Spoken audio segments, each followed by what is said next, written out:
الماعون، سورۃ الماعون مکی ہے۔ اس میں 7 آیتیں اور 1 رکوع ہے۔ نام، آخری آیت میں لفظ الماعون آیا ہے، یہی اس سورت کا نام رکھ دیا گیا ہے۔ اس کے 2 نام اور ہیں، سورۃ الدین اور سورۃ الیتیم۔ زمانہ نزول، عطا اور جابر کے نزدیک یہ سورت مکی ہے، اور یہی ابن عباس رضی اللہ عنہما کا بھی ایک قول ہے، اور قتادہ اور دیگر علماء کے نزدیک مدنی ہے۔ ابن مردویہ نے ابن عباس رضی اللہ عنہما سے روایت کی ہے کہ ارأیت الذی یکذب بالدین مکہ میں نازل ہوئی تھی۔ بسم اللہ الرحمن الرحیم، ارأیت الذی یکذب بالدین۔ میں شروع کرتا ہوں اللہ کے نام سے جو نہایت مہربان، بے حد رحم کرنے والا ہے۔ اے میرے نبی، کیا آپ نے اس آدمی کو دیکھا جو جزا و سزا کے دن کو جھٹلاتا ہے؟ مقاتل اور کلبی کا قول ہے کہ یہ سورت عاص بن وائل السہمی کے بارے میں نازل ہوئی تھی، اور سدی کا قول ہے کہ ولید بن مغیرہ کے بارے میں نازل ہوئی تھی، اور ضحاک کہتے ہیں کہ عمرو بن عائض کے بارے میں نازل ہوئی تھی۔ ان آیتوں میں اللہ تعالیٰ نے ان کفار مکہ کے سلوک پر نکیر کی ہے اور انہیں قیامت کے دن کے عذاب کی دھمکی دی ہے۔ اللہ تعالیٰ نے فرمایا، اے میرے نبی، وہ آدمی لائق صد حیرت ہے جو قیامت کے دن کے جزا و سزا کو جھٹلاتا ہے اور کہتا ہے کہ موت کے بعد کوئی دوسری زندگی نہیں ہے جس میں انسانوں کو ان کے اچھے اور برے اعمال کا بدلہ چکایا جائے گا، اور وہ آدمی سنگ دل اور بے رحم ہے، یتیموں کو بری طرح ڈانٹتا ہے، انہیں دھکے دے کر بھگا دیتا ہے اور ان کا حق ہڑپ جاتا ہے، اور چونکہ اس کا آخرت اور جزا و سزا پر ایمان نہیں، اسی لیے نہ وہ خود مسکینوں کو کھانا کھلاتا ہے نہ ہی دوسروں کو اس کی ترغیب دلاتا ہے۔ فذلك الذي يدع اليتيم، بس یہ وہ ہے جو یتیم کو دھکے دیتا ہے ولا يحض على طعام المسكين، اور مسکین کو کھانا کھلانے کی ترغیب نہیں دلاتا ہے۔ فويل للمصلين الذين هم عن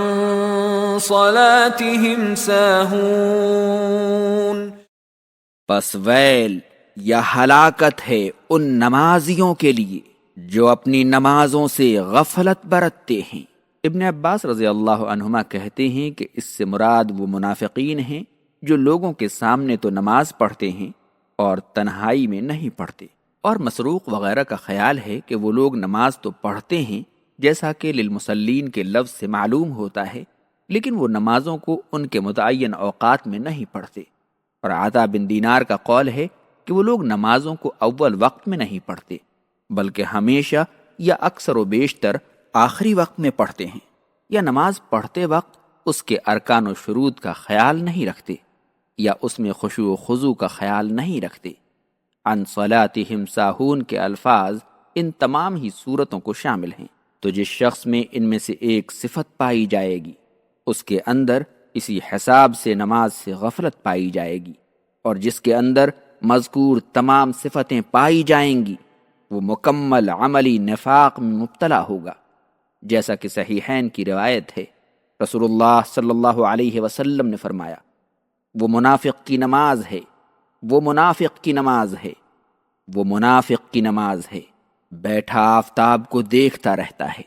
یہاں تک کہ جب وہ شیطان کی دونوں سینگوں کے درمیان پہنچ جاتا ہے تو 4 بار ٹکر مار لیتا ہے، اللہ کو اس میں کم ہی یاد کرتا ہے۔ آیت 6 میں اللہ تعالیٰ نے ان منافقین کی حقیقت کھول دی کہ ان کی نماز لوگوں کے دکھاوے کے لیے ہوتی ہے، چونکہ وہ آخرت پر ایمان نہیں رکھتے، اس لیے وہ اپنی اس نماز سے نہ ثواب کی امید رکھتے ہیں اور نہ عذاب و عقاب کا خوف۔ اسی بات کو اللہ تعالیٰ نے سورۃ النساء آیت 142 میں یوں بیان فرمایا ہے، ان المنافقین یخادعون اللہ وهو خادعهم وَإِذَا قَامُوا إِلَى الصَّلَاةِ قَامُوا كُسَالَى يُرَاءُونَ النَّاسَ وَلَا يَذْكُرُونَ اللَّهَ إِلَّا قَلِيلًا۔ الذين هم يراءون ويمنعون الماعون، جو لوگوں کو دکھاتے ہیں اور برتنے والی چیز لوگوں سے روکتے ہیں۔ ان منافقین کی ایک صفت یہ بھی ہے